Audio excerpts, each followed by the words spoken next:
Hello, welcome back to my channel. This is Laura. If you have never stopped by to say hi, welcome. I'm really thankful that you are here. I hope you get a lot out of my video today. If you haven't checked out my other videos, go back into my library and have a look and see if there's something that's interesting to you. If you have any questions or comments, I really welcome them and I appreciate them. And also, if you could give my channel a like and subscribe, this helps out the algorithm and others like you to be able to find my channel a little bit easier.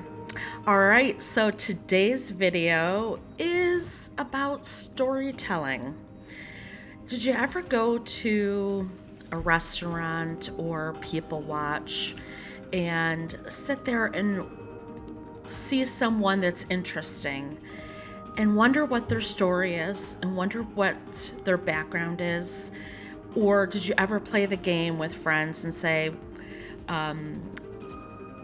this person looks like they're a doctor and they live in so-and-so place and they have 3 kids, and make up like the background story to who these people are? Well, that's kind of what I like to do when I find these black and white photo references. As artists, we're storytellers. Illustrators, graphic designers, we're all storytellers. And able to relay that story effectively through art, we need to add descriptions, and descriptions come through our art with brushstrokes, with mark making, with color, with temperature, with line, and in the composition as a whole. So this photo, I don't have the date it was taken, but if I was to assume, it would probably be like the 1920s, 30s-ish, based on their clothing. But I could be wrong. When I look at this photo, it kind of reminds me of my great-grandmother and my great-great-aunt. They were 2 sisters of, I think, 10, who their family was from Germany, and they settled in Buffalo. And these 2 look like they could be sisters, and they're walking to school in the wintertime. And who knows what they could have been chatting about? Maybe not wanting to go to school that day, or talking about what they're going to do after school, or how cold it is out. But nonetheless, the joy that I have telling this story in my head as I'm drawing and painting this. So anyone that looks at this can make up their own story and be creative and think about the time frame that this was taken, or in my case, drawn and painted. I'm getting the likeness of the photograph, the essence of maybe the day it was taken versus the exact, maybe hyper photorealistic drawing of the photo. So I'm going more for like the essence of the time frame, the essence of the day being overcast and cold. There's not a lot of hard shadows in this photograph. So I'm looking at this as a very muted, softer painting versus something that has a high contrast to it. So I'm using the S gel pen by Sharpie to draw the outline or the contour of the images. I'm using the main images in this photograph.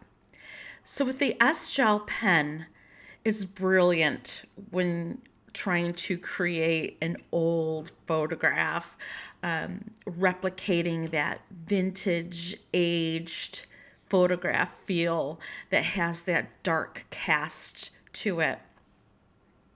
I think a lot of the developing chemicals that they used back then had more of like maybe an acid to it. The paper was very acidic, and so that way it aged a bit more. So using the S-Gel pen for this technique is absolutely ideal. Okay, here goes the gouache part. We're going to add in gouache over the top of the gel pen. So this is my palette. I've had this for, I would say, 20 years. I've looked for one that's just like this and I cannot find it anywhere. I don't know if they make this exact one anymore, but I can't find it because I could use another one for more colors. They make some similar with different wells that are, the corners are angled, but not exactly the same. I like this one because the corners have the bigger wells for my staple colors. So on the top left, I have zinc white and titanium white. My bottom right has, why did I go bottom right? I don't know. Bottom right is my yellow ochre, which I use all the time. Top right is my French ultramarine. Bottom left is my Bengal rose. All right, so this is something that not a lot of people do the same way I do. When I took art lessons from my master artist back in 1980, I was very young, and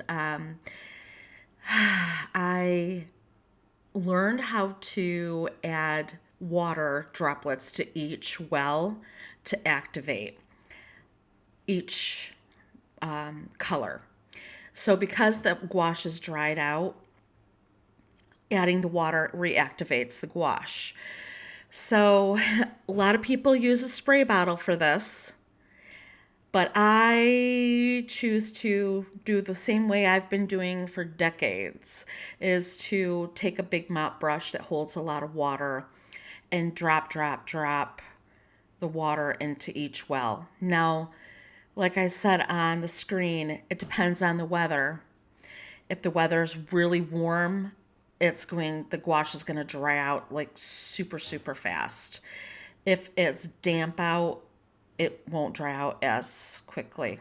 I'm sure that makes sense because you all are smart.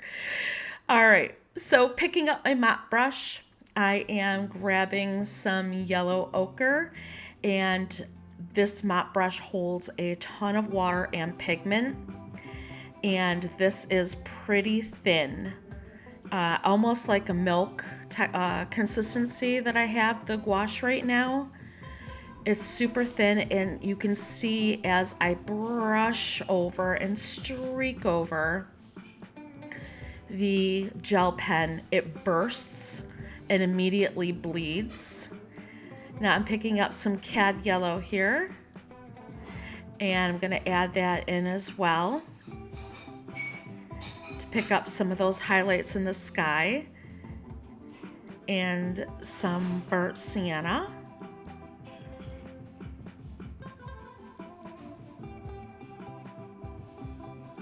And I'm filling the whole page with some warm colors right now to warm up this illustration, also to give it the, again, the aged feel to it, like an old photograph.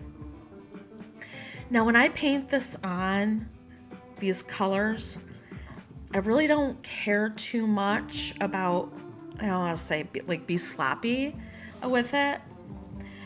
This is turquoise, and they're all Winsor & Newton. I'm not sure if I mentioned that. I think I had it on the screen. But I'm just adding all these colors. Now they're gonna bleed and meld in together, and that's okay. I want that because I want that muddy feel to this.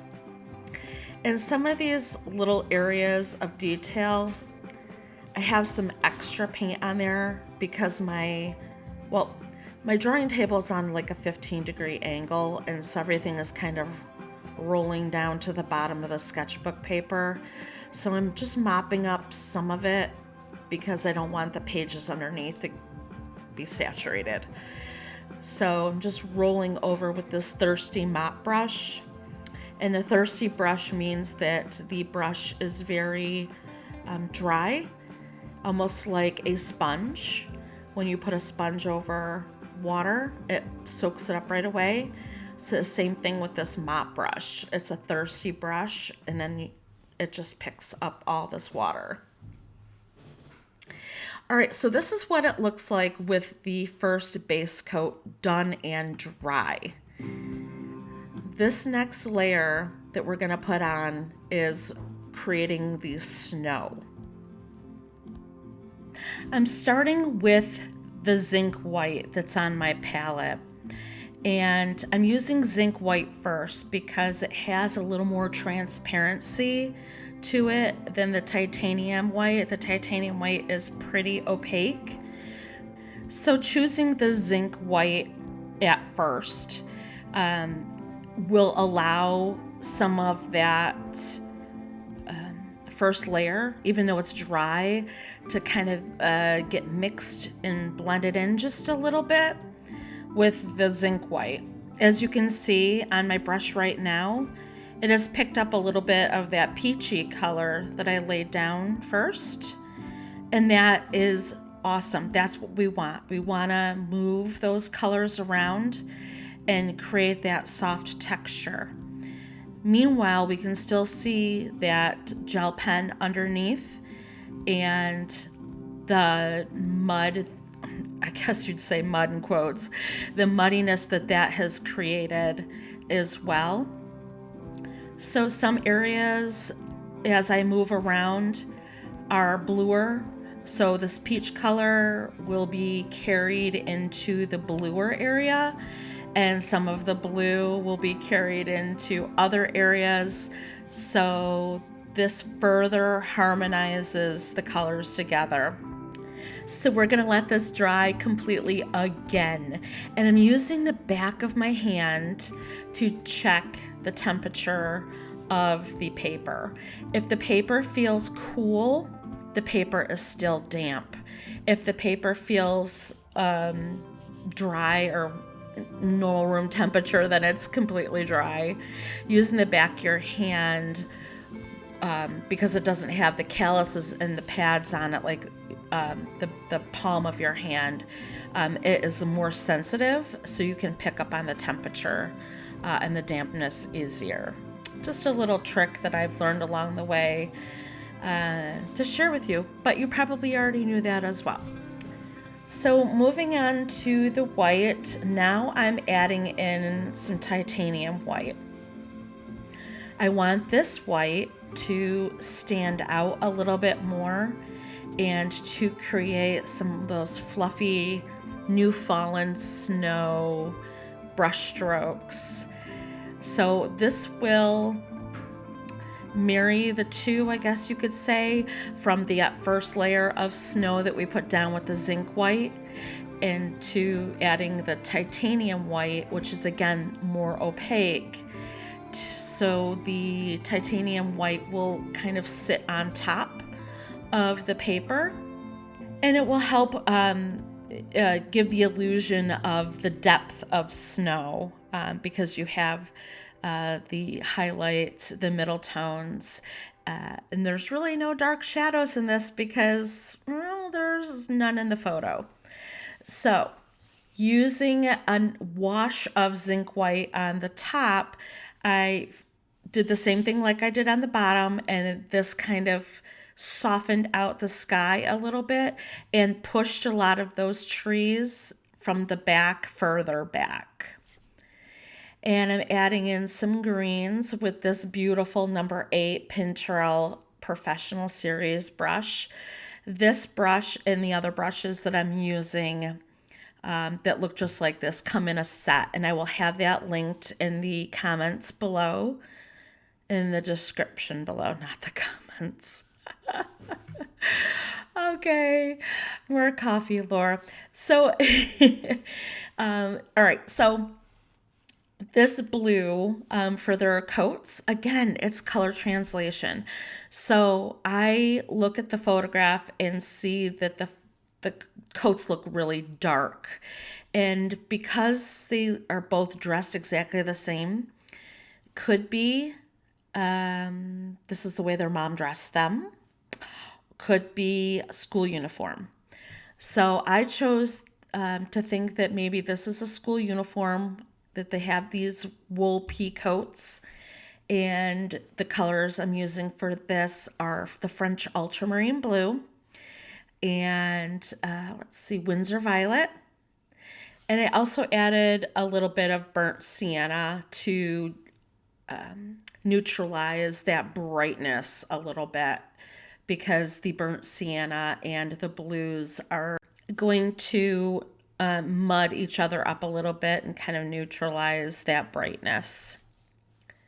So these brushes that I'm using, you can see the point. These brushes are amazing. Absolutely love them. The point is so crisp and sharp, and the bristles have a great spring to them. I can get into some really tight areas with them, and I don't feel like the brush is clumsy in my hand. So it's a great feeling brush. The handle itself is super, the finish on it is like soft, like satiny, but it doesn't slip in my hand. So I just love this set. I can't say enough about it. So I'm adding in some zinc white to the top of these coats in certain areas for a couple reasons. One, I want to give the coat texture to make it look like it's wool. I'm assuming it's wool. But to also make it look like maybe it's still snowing and the girls have some snow, caught on the cuffs of their jacket. Or they're kicking up the snow as they're walking, and it's so cold that the snow is powdery fine, and they're kicking it up onto their coats.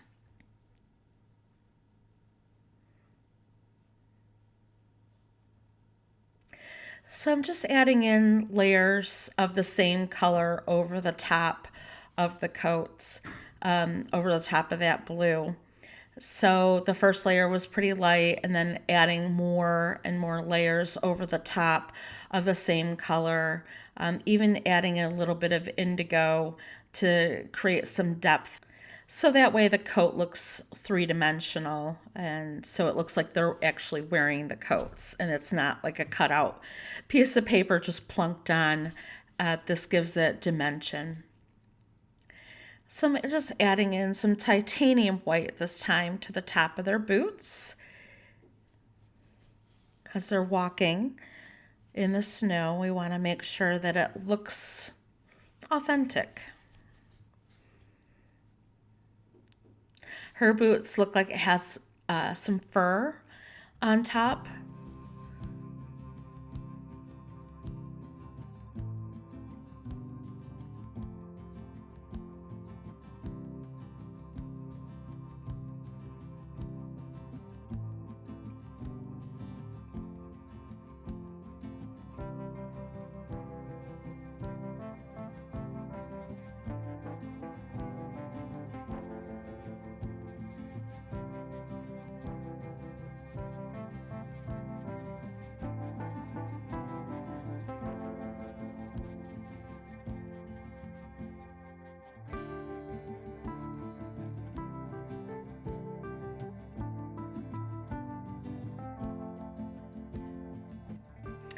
Here's just a close-up of my palette. I think I'm going to do a future video of how I have my palette set up, because it probably doesn't make a lot of sense to most of you, especially if you've been painting for a long time, why I have the colors and the wells situated where I do. I need to do a video on that one. So I mixed up some white, some titanium white, and some yellow ochre, really soft buttery yellow, because eventually these colors are gonna look maybe collegiate. So I've got like an ivory, maybe like a varsity colored ivory, and burgundy I'm gonna add in with the navy blue. I thought that looked very studious.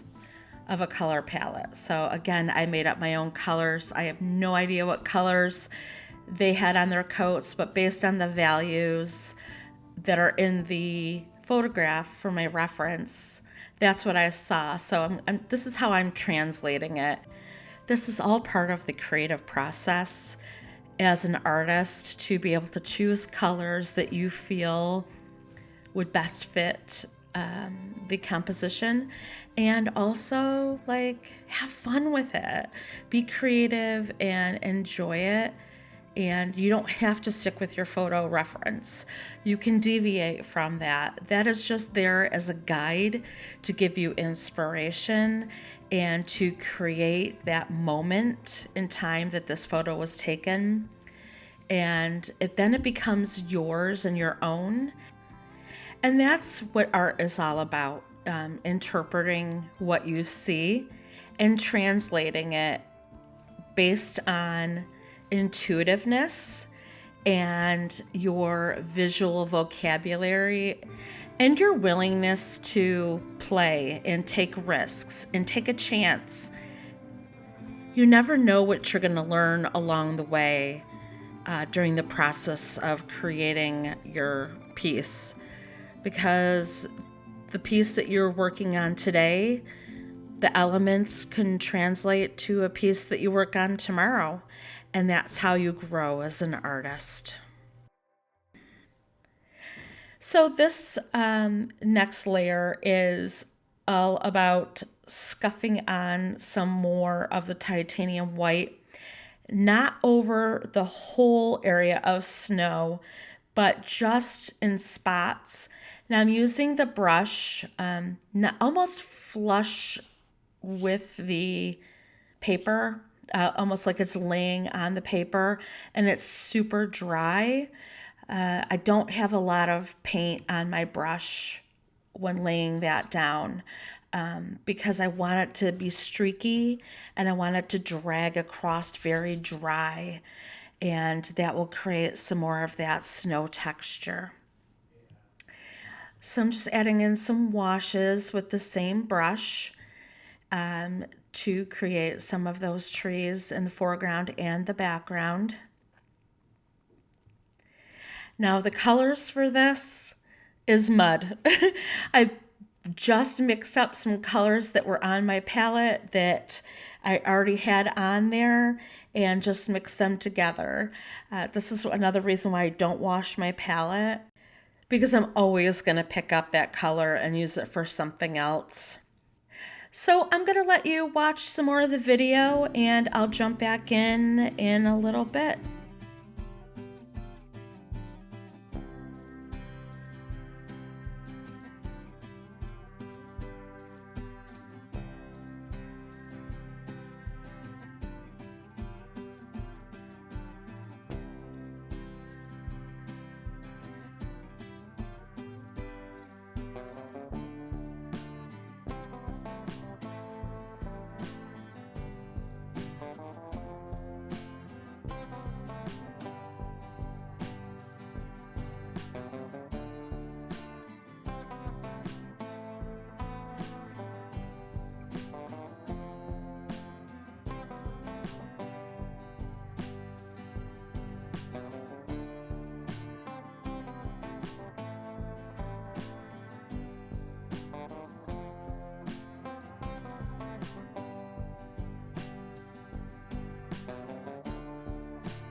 And we're coming to the end of another video.